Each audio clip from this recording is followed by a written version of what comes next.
అక్బరుద్దీన్ ఓవైసీ మాట్లాడినటువంటి పరిస్థితి, ముఖ్యంగా పతంగి పార్టీ ఏదైతుందో ఇంత ముందుకు హైదరాబాద్కే పరిమితం అయి ఉండేది ఈ పతంగి పార్టీ. హైదరాబాద్ దాటి ఈ పతంగి ఎగురుతుంది. నిజామాబాద్ ఇటు కరీంనగర్ ఎలక్షన్లలో ఈ పార్టీ పోటీ చేస్తున్నది. రైట్, ఏమంటున్నారంటే మరి సీఎం ఎవరైనా మా వద్దకు రావాల్సిందే, మేమే లేకపోతే జూబ్లీహిల్స్ లో కాంగ్రెస్ గెలిచేదా, ఎంఐఎం లేకపోతే బీజేపీకి మనుగడ లేదు. ఇది గెలుతుండనా గెలకపోతుండేనా అది ఓటర్ల చేతిలా ఉంటది. కానీ ఇదైతే 100% కరెక్టే. ఎట్లా అంటే ఎంఐఎం లేకపోతే బీజేపీకి మనుగడ లేదు.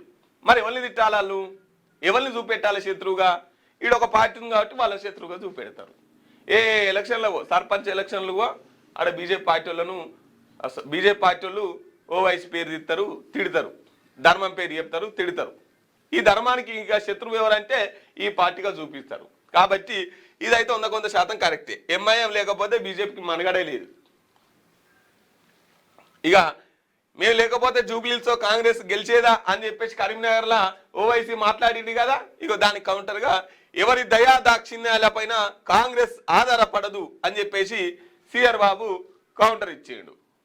ఇక మీ పైన మేము ఆధారపడి ఏం గెలుతలేము, మా పైన మేమే ఆధారపడి గెలుతున్నాం అని చెప్పేసి సిఆర్ బాబు గారు కౌంటర్ ఇచ్చారు. ఎందుకంటే ఇప్పుడు వీళ్ళిద్దరు కలిసి ఒకటే పార్టీ పొత్తు పెట్టుకోలే కదా, వీళ్ళిద్దరు కలిసి సపరేట్గా పోటీ చేసిరు కదా. అందుకోసం అని లొల్లి ఒక దగ్గరనే ఉన్నారు అనుకో. చోటే బాయ్ బడే బాయ్, మా అన్నదమ్ములు, అక్బరుద్దీన్ అయితే నేను ఏంది రేవంత్ ఉద్దీన్ అయితే నేను అని చెప్పేసి మాట్లాడతారు. మరి అందులో భాగంగా మరి జూబ్లీహిల్స్ ఎందుకు పోటీ చేయాలి వీళ్ళు? చేయలే. అదే ఇక కాంగ్రెస్ సపోర్ట్ వాళ్ళ మద్దతు ఇయ్యలేదా? దయాదాక్షిణాలు అవసరం లేదంటాడు. కాంగ్రెస్ కి సపోర్ట్ చేసి. మరి ఇప్పుడు ఈయన మంత్రి సిఆర్ బాబు ఎవరు దయాదాక్షిణాలు అక్కడ అవసరం, ఇక్కడ అవసరం లేదు.